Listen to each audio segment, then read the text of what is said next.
Hola, ¿qué tal? Bienvenidos a una cápsula más de su programa Justicia en Yucatán Radio, que usted ya sabe es un órgano de divulgación del Tribunal Superior de Justicia del Estado, en donde procuramos traer a usted los temas más relevantes de la impartición de justicia para todo el público. El día de hoy tenemos el agrado de tener como invitado a un buen amigo, a un experimentado juez, el licenciado Manuel Jesús Eck Herrera. Bienvenido, licenciado. Gracias por la invitación, buenas tardes. Gracias a usted. En este programa hemos platicado de muchas cosas. Como usted bien sabe, el Poder Judicial del Estado de Yucatán conoce de las materias del fuero común, como lo son la materia familiar, con temas propiamente de una familia, la materia civil, tema de bienes y patrimonio, la materia mercantil, que tiene que ver con dinero y transacciones, la materia especializada en justicia para adolescentes, que además requiere de la aplicación de un sistema integral, y por supuesto la materia penal. Y sobre la materia penal podríamos decir que existe una especie de subrama o submateria, que es aquella que tiene que ver con la ejecución de las sentencias. Y por eso invitamos, para conocer un poco sobre este tema, invitamos al licenciado Manuel Eck Herrera, que él es juez primero de ejecución de sentencias, tiene una larga trayectoria en el Poder Judicial, ha sido meritorio, lo que ha sido escribiente, lo que conocíamos o conocemos ahora como técnico judicial, mucho tiempo actuario, más de 20 años como proyectista en el área penal y ahora, pues como mencionamos, se desempeña como juez de primera instancia en esta materia. Muchísimas gracias.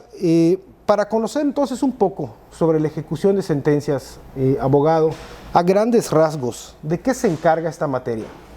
Como su nombre lo dice, es un juzgado en donde se ejecuta la sentencia ejecutoriada, entendiéndose como eso hoy, en palabras sencillas, una ejecutoria firme, es decir, contra la cual ya no procede ningún recurso, ningún medio de impugnación. Lo estipulado en esa sentencia es lo que el juez debe llevar a cabo ejecutándola, con las excepciones, desde luego, o las salvedades que marca la ley. De hecho, en el artículo 25, es entre ellos que es garantizar los derechos y las garantías de las personas involucradas en un procedimiento, en esta clase de ejecución, también es salvaguardar la sentencia ejecutoriada. La figura de juez de ejecución o la materia se rige por una ley que es la Ley Nacional de Ejecución Penal, la que hoy está vigente a partir del 16 de junio del 2016 y que cobra vigencia de acuerdos transitorios al día siguiente, es decir, el día 17, abrogando en sus artículos transitorios todas las leyes relativas a la ejecución, no solo en el orden federal, sino también, desde luego, a las entidades federativas y toda aquella disposición que se contravenga a la misma. Entonces, en pocas palabras, se podría decir que la materia de ejecución es ejecutar la sentencia en los términos que fueron pronunciados, con la salvedad de las modificaciones que se pudieran realizar de acuerdo a la propia Ley Nacional de Ejecución Penal.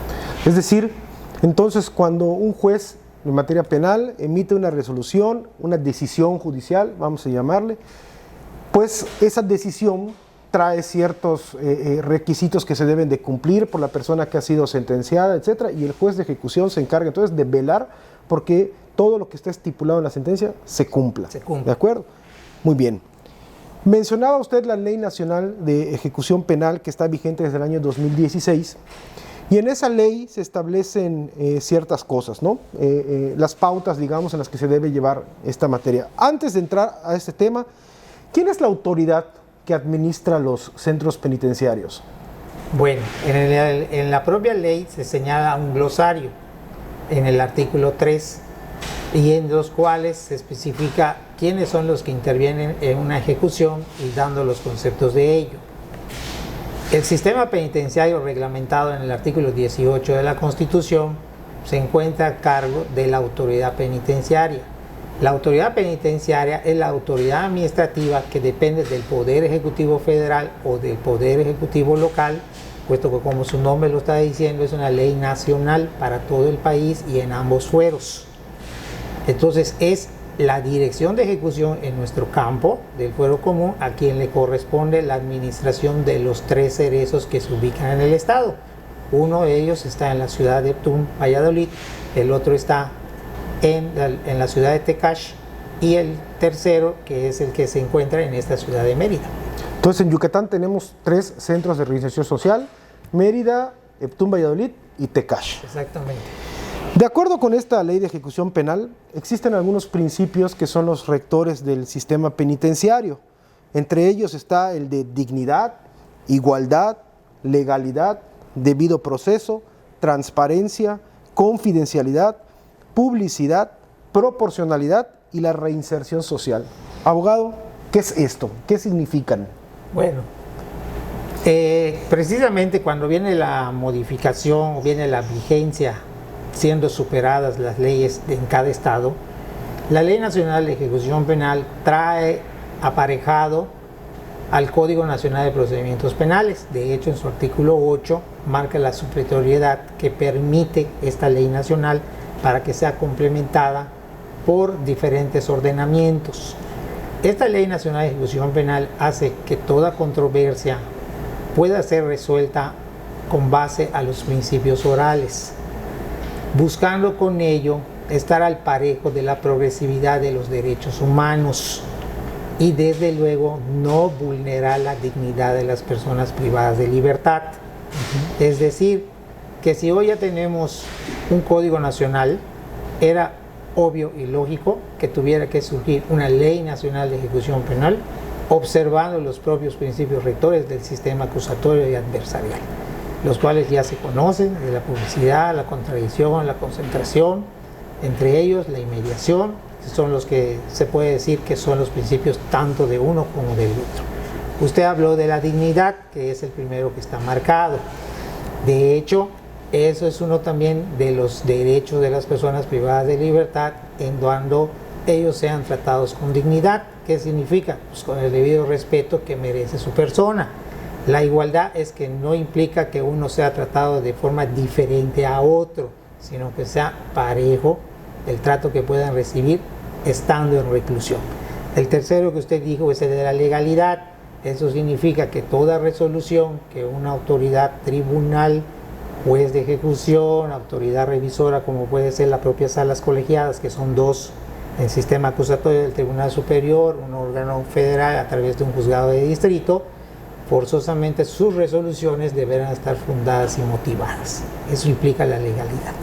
El debido proceso es propiamente aparejado a lo mismo, es decir, no puedo brincarme ningún paso, sino debo llevar el orden que me marca. De hecho, en la Ley Nacional de Ejecución Penal, de los artículos que van del 120 al 129, si mi memoria no está fallando, es donde se nos señala el procedimiento que se debe llevar a cabo. Si no fuera así, entonces está vulnerando el debido proceso. El otro que usted marcó es el de transparencia. Eso implica que los expedientes se pueda tener acceso a ellos, pero solamente las partes involucradas, viendo muy aparejado el principio de confidencialidad, en donde solamente debe tener acceso las personas o personas que son los que están involucrados en ese procedimiento. La publicidad se está refiriendo a que todas las cuestiones que pudieran generar debate necesariamente deben ser resueltos en audiencia para que las partes puedan exponer libremente sus argumentos, sus alegatos, ofertar las pruebas y se pueda resolver en ese momento. De hecho, también es uno de los pasos para llevar a cabo la audiencia al resolver una controversia o cualquier circunstancia que se pueda dirimir, como en este caso un simple sustitutivo. La proporcionalidad significa que la afectación o la limitación de los derechos de las personas en libertad por parte de la autoridad competente debe ser adecuada estrictamente lo necesario. Y lo último, que es uno de los ejes que sostiene el artículo 18, que no se busca más que con el trabajo, la educación, la salud y la actividad deportiva, pueda llevar a cabo una adecuada reinserción social. ¿Qué significa la reinserción social? Que una persona que por una conducta que hoy comete, en el cual fue declarado penalmente responsable por un juez de control o por un tribunal de enjuiciamiento, esa persona al volver a ser reinsertada tenga las herramientas adecuadas, que si bien en su momento por una conducta de la cual él si estaba limitado en un conocimiento, hoy ya ese argumento no va a valer, porque cuando ellos ingresan reciben talleres, reciben terapias, se les involucra en el plan de actividades, que es los espacios físicos y los espacios de tiempo, para que ellos puedan ser sujetos de tratamientos, buscando que si bien no se puede probablemente cambiar a una persona en forma plena, o ya estás en conocimiento que lo que hiciste, pues definitivamente te amerita una sanción y apartarte de una sociedad. Entonces eso es lo que se busca con la reinserción social. A eso quería llegar, abogado. Quiero entender que cuando una persona comete una conducta y se halla penalmente responsable por haber cometido esta conducta, digamos en términos coloquiales, recibe un castigo, que es purgar una condena o cumplir una condena, y cuando termina esa condena, esa persona puede regresar y reinsertarse otra vez a la sociedad, ¿no? Y existen algunos mitos, ¿no? Sobre el trato y las condiciones en las que una persona debe estar en un centro penitenciario. Yo creo, corríjame por favor si estoy equivocado, que estos principios que debe observar el sistema penitenciario entonces deben estar encaminados a salvaguardar los derechos humanos que conservan las personas que están dentro de un centro de reinserción. De hecho, por eso el primer principio es la dignidad. Perfecto. Y entonces, abogado, ¿cuáles serían los derechos específicos que tienen las personas que están privadas de la libertad? Bueno, el primero es recibir un tratamiento digno del centro penitenciario. El segundo es saber que él sepa cuáles son sus derechos. Para mí también, al menos de acuerdo a la ley, los derechos que se deben de observar, que son fundamentales, tiene derecho a recibir una alimentación adecuada.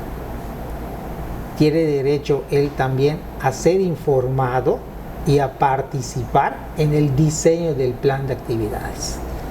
¿Qué es un plan de actividades? Perdón. El plan de actividades es lo que yo le mencioné. Es un programa que va a implicar tiempos y que desde luego le va a implicar espacios en donde debe participar. Como trabajo, actividades deportivas, talleres. Okay. Si él, por ejemplo, es un señor que se le hace la carpintería más fácil, pues sería un poco contravenirlo si a él se le pone en un taller de mecanografía o de cómputo. Si él prefiere una actividad deportiva por la cual sienta predilección y no tiene pues facilidad para otro, pues es obvio que él puede sentirse afectado. De hecho, permite la ley formular controversia por un plan de actividades que no va acorde a sus aptitudes. Tiene derecho él, desde luego, a promover las controversias que él considere. Tiene derecho a un régimen de visitas. Entonces, para mí, los más fundamentales son lo del plan de actividades. Tiene derecho a la salud en forma preventiva, así como afuera hay campañas en donde se hace pues exámenes médicos de biometría. Él tiene no solamente ese derecho, sino también a ser trasladado cuando él tenga un padecimiento médico. Entonces esos son, ¿por qué? Porque el alimento, la salud, el deporte, como lo dije en su momento, son los ejes rectores del sistema penitenciario y que facilita para poder ser llevado a cabo la reinserción social. Entonces, para mí eso sería uno de los más fundamentales. ¿Y qué pasa cuando una persona que está en reclusión siente que uno de esos derechos no está siendo respetado? Ya sea por él mismo, por su defensor, por una persona de su familia hasta el 4º grado de consanguinidad, puede formular una petición administrativa al titular del centro penitenciario, en este caso al centro de reinserción social en la cual él se encuentre. Si esa petición que él formula a través, por escrito desde luego, le fuera adverso en el fallo, entonces él va a gozar de un término de 10 días para que a través de una formulación diferente, o sea, otra, la pueda plantear ante el juez de control, formándose así la controversia que marca el artículo 116. Muy bien. Y en cuanto a las obligaciones, abogado, ¿cuáles son las cosas que debe de cumplir forzosamente una persona que está privada de su libertad? El primero que debe de cumplir es observar la normatividad interna que rige el orden en un centro de reinserción social. La disciplina. Exactamente. Okay. Otro, respetar los derechos de sus compañeros. Son dos que son principales. ¿Por qué? Porque al contravenir la norma, entonces él puede ser objeto de una medida disciplinaria. Y eso va a ir a su hoja de vida. Cuando él más adelante formule o pretenda solicitar un beneficio preliberacional, sea condicionada o sea anticipada, entonces en el reporte de la conducta que tiene en el interior del centro, ahí se va a reflejar. Y si no tiene la intención de cumplir, o no quiere, o no tiene la intención, no puede cumplir con alguna de las obligaciones que se le imponen, ¿sería al revés? ¿El centro promueve algún tipo de recurso? No. Lo que puede hacer, como yo le dije a usted, les ponen restricciones. Pudiera ser en la visita, en artículos que, por ejemplo, él pretendiera que ingresen, o incluso ser aislado, pudiera suceder también. Porque si es una persona que de acuerdo a su conducta provoca problemas o pretende, pues en su caso, solventar no adecuadamente la norma, pues es obvio que también la ley, así como tiene sus derechos, también tiene sus obligaciones. Claro. En el caso particular, el plan de actividades, que es uno de los ejes para obtener un beneficio, si él contraviniera ese plan de actividades, no estuviera cumpliendo con una de las obligaciones. La única forma en la cual él pudiera salir avante es que, por ejemplo, él padeciera de una discapacidad, por ejemplo, visual, ambulatoria. Entonces es obvio que un plan de actividades no se la puedes diseñar con una actividad deportiva. Claro. Pero sí pudiera llevar a cabo una actividad laboral en donde él sentado pudiera desempeñarse adecuadamente. Entonces en la práctica lo que ha sucedido, que a veces por un padecimiento que tiene, él pretende utilizarlo como un pretexto para no realizar todo el plan de actividades. Pero eso queda también a criterio del juzgador cuando va a valorar para ese aspecto. Muy bien. Hemos estado platicando sobre las personas que se encuentran cumpliendo una sentencia dentro de un centro de reinserción social, un centro penitenciario, pero existe otra modalidad para cumplir con algunas resoluciones, que es la de la libertad condicionada. Abogado, ¿podrías explicarnos qué es esto de la libertad condicionada? Y lo mismo, ¿cuáles son los derechos y las obligaciones que una persona que está cumpliendo una condena, una sentencia, pero a lo mejor en su domicilio, con alguna medida de seguridad, qué derechos y obligaciones tiene que cumplir? Bueno, la libertad condicionada junto con la libertad anticipada son las dos figuras que surgen con motivo de la Ley Nacional de Ejecución Penal. Estas dos, que uno está contemplado en el artículo 136, que es la condicionada, y la libertad anticipada está en el 141,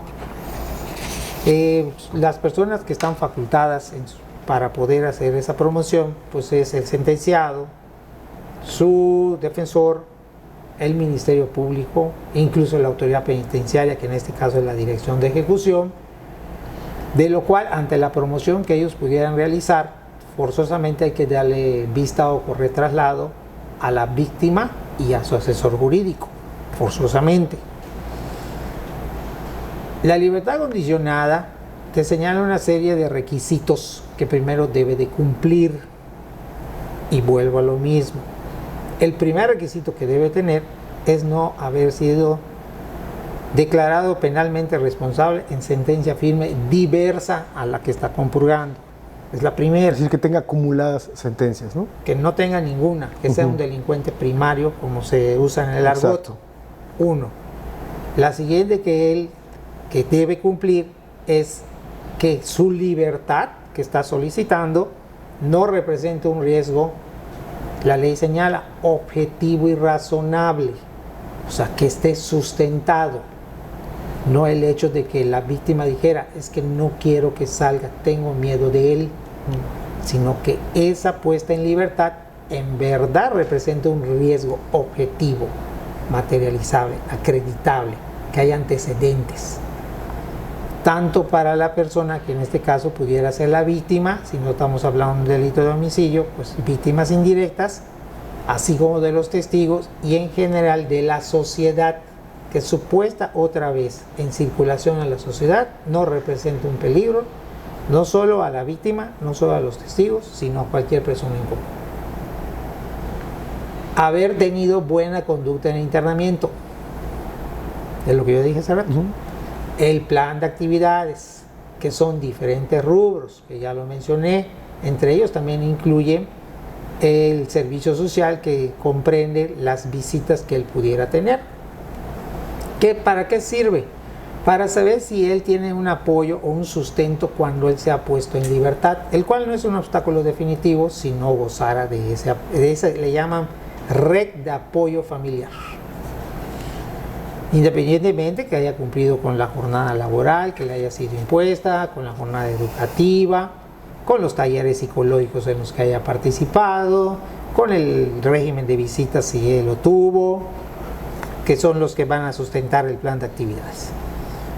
Y desde luego haber pagado la reparación del daño si hubo fijada en sentencia, haber pagado la multa si fue fijada en sentencia, si esta no han prescrito, pues tendrá la obligación de cumplir con ellas. Y haber cumplido el 50% de la sanción impuesta. Y solo se permite la libertad condicionada para delitos dolosos. Un delito culposo, la ley no lo permite. Entonces, todas esas condiciones que están marcadas son las que él debe de cumplir primero para poder aspirar.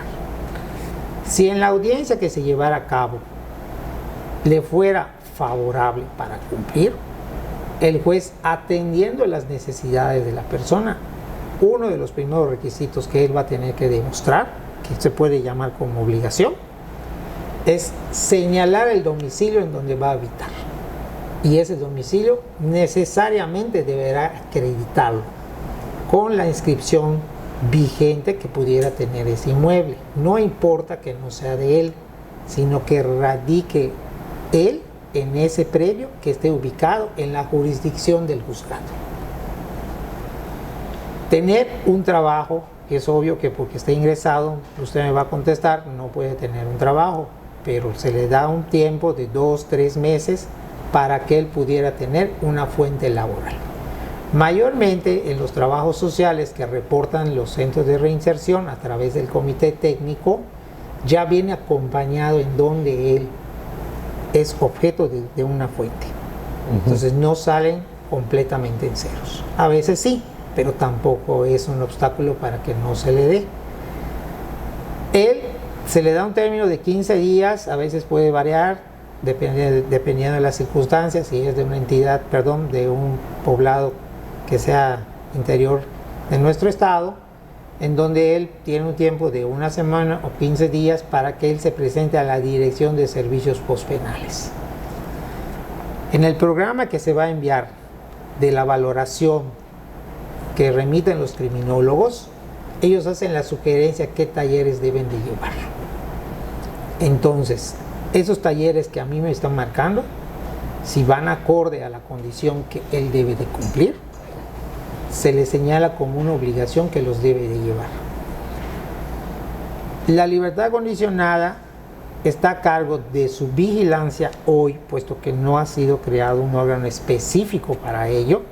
El Ejecutivo ha designado para tal función a la Dirección de Servicios Postpenales, que se ubica en el interior de lo que fue la penitenciaría Juárez. Okay. Entonces él tiene esa obligación de acudir, donde se le va a llevar un control por mes para no afectarlo también en sus labores, y en donde deberá acreditar la dirección de servicios postpenales que está llevando a cabo los tratamientos psicológicos que debe cumplir. Eso no corre a cargo tanto del sentenciado. Como ciertas condiciones, ¿no? Exactamente. Esos son sus derechos de él. Perdón, sus obligaciones de él. Sus obligaciones. Son las que se pueden decir como más común. Desde luego, él tiene que hacer en audiencia, se le hace saber que en el caso que él no cumpliera las condiciones que le fueran marcadas, pues eso va a ser causa de revocación del beneficio de libertad condicional.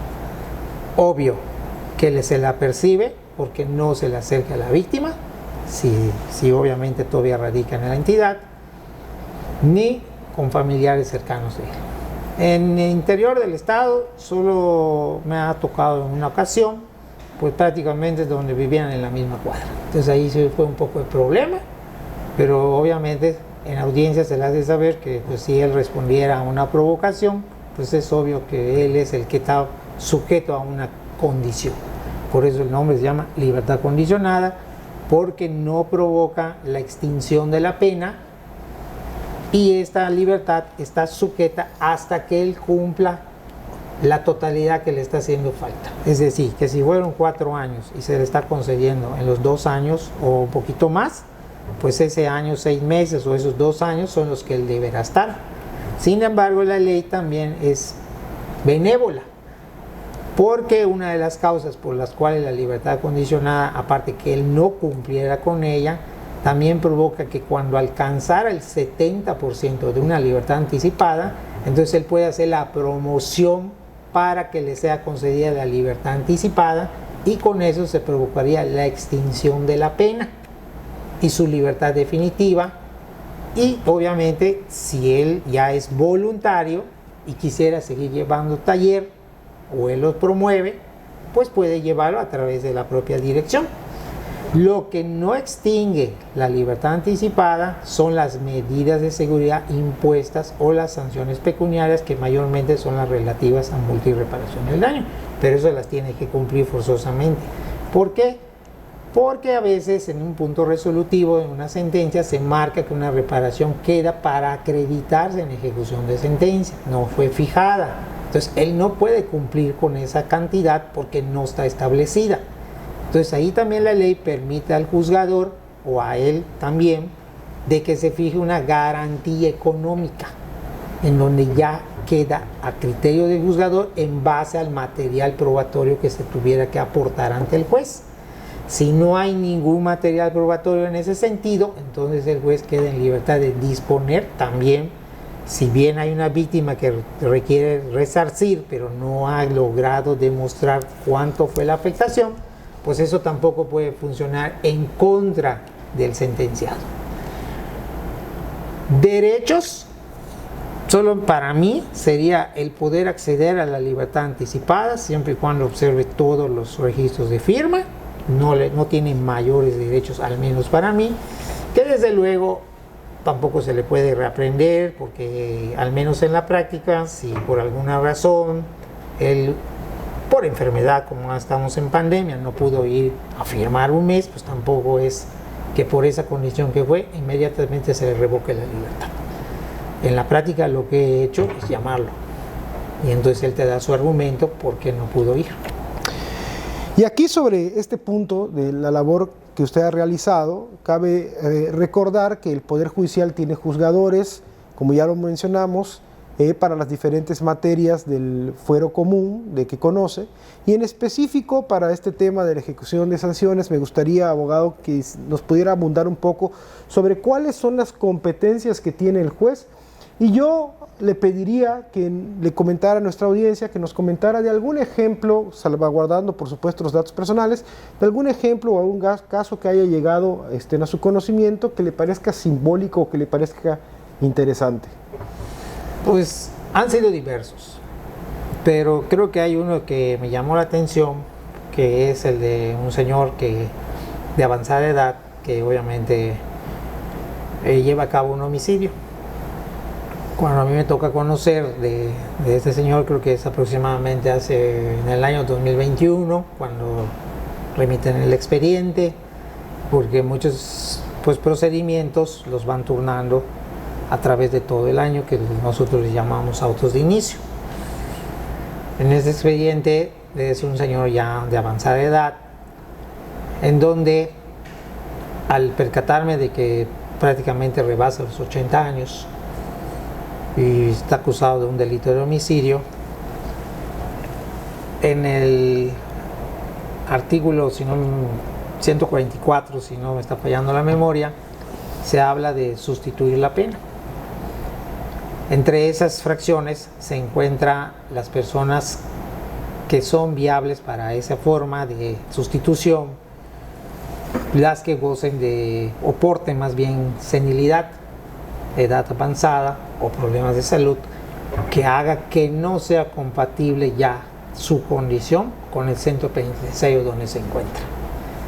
Es decir, ya no lo tratas como para reinsertar, ya no es materia de ello, por las condiciones que la misma ley marca. La actividad que le señales difícilmente la lleva a cabo, precisamente por la edad avanzada. Entonces, ¿qué es lo que ahí se realizó? Doy vista de esa circunstancia al defensor de oficio que estaba con nosotros adscrito, que es el que lo representa, se lleva a cabo la protesta, se mandan a solicitar informes médicos, tanto primero de lo que es la dirección del centro en donde se encuentra, y ya posteriormente con esos informes médicos se corre traslado de oficio. Todo eso se realizó a las partes, entre ellos encontrándose como víctimas pues los familiares de las personas que fue privada de la vida. Eso me acontece ya en tiempos de pandemia, los cuales no han cesado hasta el día de hoy, pero ha minorado, y se emite la resolución correspondiente donde prácticamente el señor es portador de senilidad. No se ubica en tiempo, no se ubica en espacio, tiene familia, comparecen, se hacen responsables de él y llama a servicios postpenales, en el cual si propiamente no es una libertad anticipada y no es una libertad condicionada, sino es una sustitución, más bien una modificación del lugar para cumplir la prisión, porque fue una sanción alta, pues es obvio que ya la escasa movilidad que tiene esta persona difícilmente va a alejarse del predio en donde me acreditan que va a radicar. Hasta la fecha de hoy llevan a cabo las visitas la Dirección de Servicios Postpenales, y esa resolución,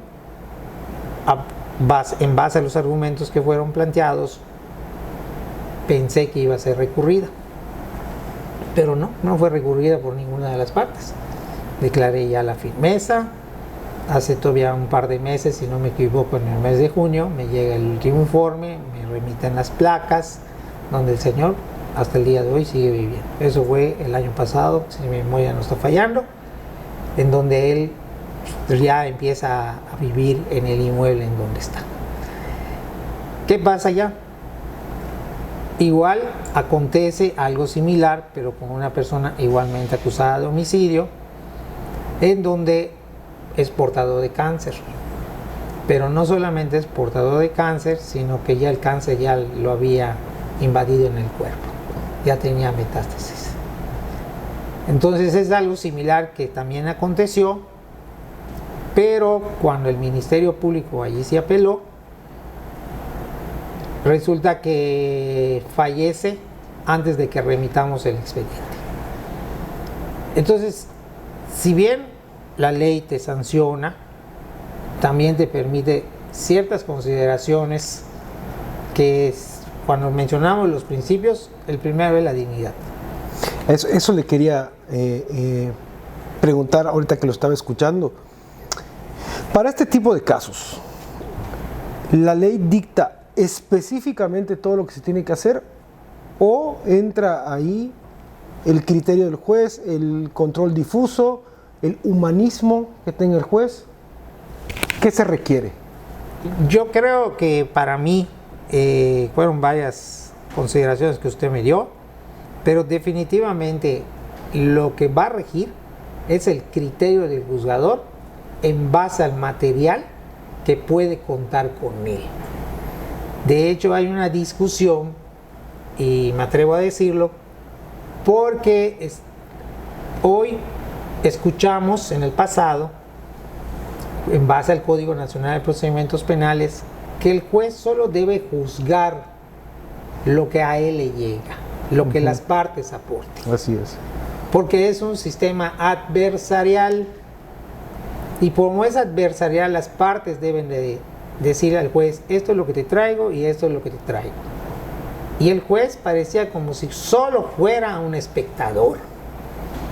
A mí me costó trabajo aceptar esa circunstancia o considerarla bajo ese aspecto, porque la primera pregunta que vino a mí, usted lo mencionó, no entré ayer aquí, me formé bajo ciertas normas, y entonces a veces hay una frase que no sé si es coloquial o cabe en este momento, pero dice que chango viejo no aprende maroma nueva. No es que no aprenda maroma nueva, sino lo que pasa es que tenemos una perspectiva y conocimos un derecho. Es una transformación cultural, por Exactamente. Supuesto. Entonces, en el pasado, yo recuerdo que mis maestros me decían, el fin del derecho es la sociedad. Así es. Por lo tanto, tenemos que tener un derecho social. Y yo eso ya no lo escucho de nadie. Claro, han pasado varias generaciones en las que yo me titulé a los que vienen atrás. Al paso del tiempo, hoy en día hay tesis, y ya no son tesis, ya son jurisprudencias, en donde la violencia familiar y el feminicidio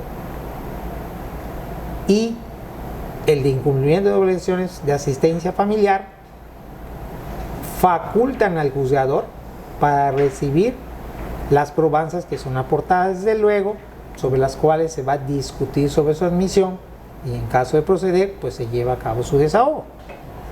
Bueno, pues en esas materias ya en específico, el juzgador no es un simple observador. El juzgador tiene la obligación de recabar los documentos que requiere o el material probatorio para fallar. Si tengo por omisión de una de las partes, yo estoy observando que no se pronunciaron sobre un punto que está constituyendo material de prueba y que debe ser desahogado, si no estoy vulnerando ningún derecho y estoy buscando la igualdad en ambas partes, considero que puedo allegarme de esa documentación, y si estoy errado, para eso están los recursos. Pero no puedes fallar algo que no te llegue todo lo suficiente para poder hacerlo, porque al fin y al cabo las partes están esperando una respuesta y el juzgador tiene la obligación de emitirla. Por eso en el artículo 21, donde señala que la imposición y desde luego la modificación de las penas es propio de la autoridad judicial, entonces uno, para poder cumplir con ese deber, para poder llevar a cabo las obligaciones que te consagra el artículo 25, para poder observar el artículo 18 constitucional, necesariamente requiero de lo que yo necesite y tengo que allegarme a ellos. Ahora, para mí, sí, ciertamente uno no pierde su parte humana, pero lo que es fundamental es con qué gozo para que yo pueda fallar. Y estoy casi convencido de que si mi fallo está acorde en la legalidad y el debido proceso, no tengo por qué temer en ningún sentido del fallo que yo emita.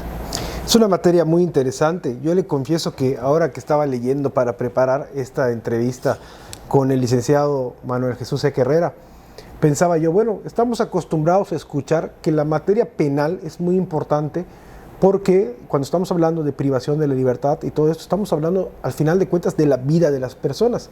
Pero cuando una persona es sentenciada a cumplir una condena, también estamos hablando de la vida de las personas, de la calidad de vida que va a tener al momento en que cumple con esto, ¿no? Y el juez de ejecución juega un papel muy importante en esto. Abogado, para finalizar, estuve leyendo la Ley Nacional de Ejecución Penal y hay un tema muy breve. Por favor, la diferencia entre el registro de personas que está cumpliendo con que se encuentra dentro de un centro penitenciario y su diferencia con los antecedentes penales. Porque hay un artículo de la Ley Nacional de Ejecución Penal que te menciona cuál es la información que debe recabar el centro penitenciario sobre la persona que ingresa, pero recordemos que hay dos tipos, vamos a ponerle de manera coloquial, dos tipos de personas dentro de un centro penitenciario.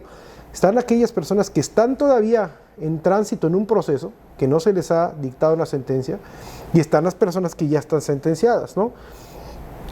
Y en este artículo de la Ley Nacional de Ejecución Penal te menciona cuáles son los requisitos para ese registro y al final te habla de los antecedentes penales. ¿Cuál es la diferencia entre estos dos? ¿Y qué pasa con los antecedentes penales después de que se ha cumplido con la sentencia? Bueno, la respuesta más rápida que te doy por lo que toca qué pasa con la hoja de antecedentes penales, viene una cancelación de ella.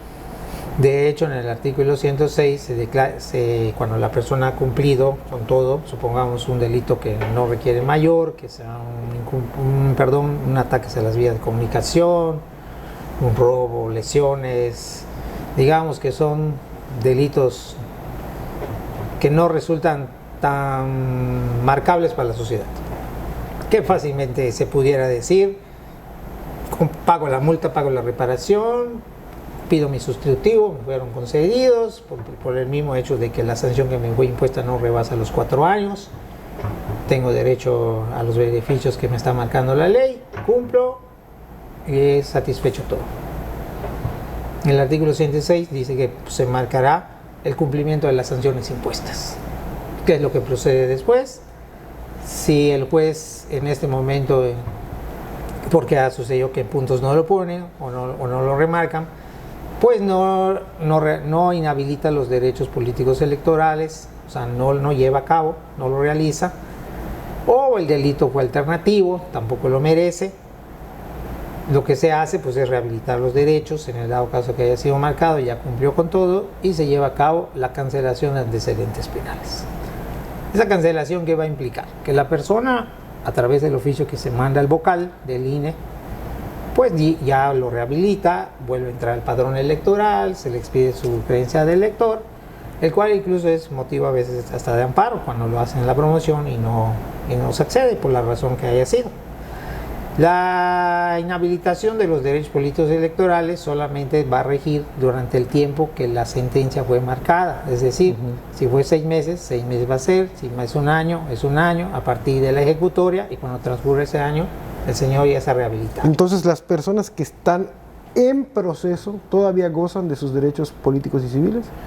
Las personas que están en proceso todavía no debería de ser inhabilitados sus derechos, porque no ha sido declarado penalmente responsable. Es que fue muy polémico un tema, casi como un año, 2 años, ¿no? En el que creo que hubo una jurisprudencia o una resolución, no me acuerdo si de línea o jurisprudencia de la Corte, que mencionaba que debería haber centros de votación dentro de los centros penitenciarios para que las personas que todavía no hubieran sido sentenciadas, que están en proceso, pudieran emitir su Es que no hay voto. una sentencia firme. Entonces, desde mi punto de vista, como también interpreto la ley, no ha sido declarado penalmente responsable. Si yo gozaba de mi credencial de elector, pues no debo ser inhabilitado de ello. Eso ya sucede cuando viene la sentencia firme y se lleva a cabo lo que yo ya mencioné, y fue al parejo de lo que es la cancelación de antecedentes penales. Esa cancelación de antecedentes penales se lleva a cabo a fin de que la persona, no solamente por eso, sino que a veces tienen una sentencia anterior, también pueden promover a través de un escrito que ese antecedente anterior, no por el que fueron puestos, también se lleva a cabo si cumplieron o ya operó la prescripción de la sanción impuesta, que es la única vía que debe acontecer por el transcurso del tiempo. Y eso provoca que su hoja de antecedentes no solamente sea eliminado por lo que toca un delito, sino también si tuviera uno previo. Pero eso ya serían promociones diferentes. Muy bien. Ese es contestándole esa parte de la pregunta. El registro que lleva a cabo la dirección del Centro de Reinserción Social es para efectos de identificación, que es la ficha ¿En qué que condiciones llega y todo esto, ¿no? Exacto. ¿Qué hacen? Hacen toda una identificación que no es la propia de la hoja de antecedentes, sino que ya implica características, señas particulares, identificación de la persona, fotografía, y ellos lo llevan a cabo para archivo, control interno de ellos. Ha sucedido en la práctica que una misma persona tenga homónimos. De acuerdo, sí. Entonces, eso puede servir para saber la persona que ingresó con qué nombre. Y cuando se dicte una orden de reaprehensión, porque si esa persona no cumplió y el juez lo dicta bajo el mismo nombre, pero a veces si solo ponen un primer nombre y se olvidan del segundo y van dos apellidos, entonces cuando ingrese la persona ellos pueden ver que esa no es la persona que ingresó como por el delito por el cual se le detuvo. Entonces eso es lo que es la ficha de identificación que gozan los centros de reinserción, que al menos en la práctica a mí todavía no me ha sucedido ese caso como tal, pero es una expectativa que siempre he pensado en ella.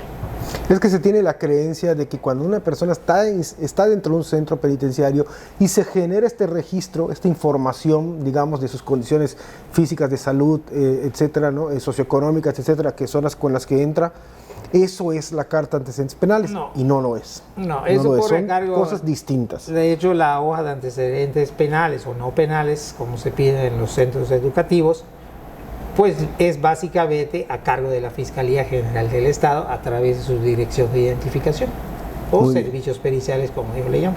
Muy bien. Bueno, pues estuvimos platicando sobre la ejecución de sentencias. Abogado Manuel Jesús Seca Herrera, me cuesta trabajo decirle abogado, amigo, es, como ya dijimos, un experimentado servidor público judicial. Muchísimas gracias por habernos acompañado. Al contrario, a usted por la invitación. Hombre, muchísimas gracias. Ya sabe usted que este y todos los episodios de Justicia en Yucatán los puede encontrar, por supuesto, en las redes sociales del Poder Judicial, pero también a través de YouTube, en el canal del Tribunal Superior de Justicia de Yucatán. Tenemos toda una lista de reproducción preparada para usted con todos los episodios de Justicia en Yucatán Radio y, por supuesto, también a través de Spotify, el podcast Justicia en Yucatán Radio. Nos vemos en el siguiente episodio. Muchas gracias. Hasta la próxima. Gracias.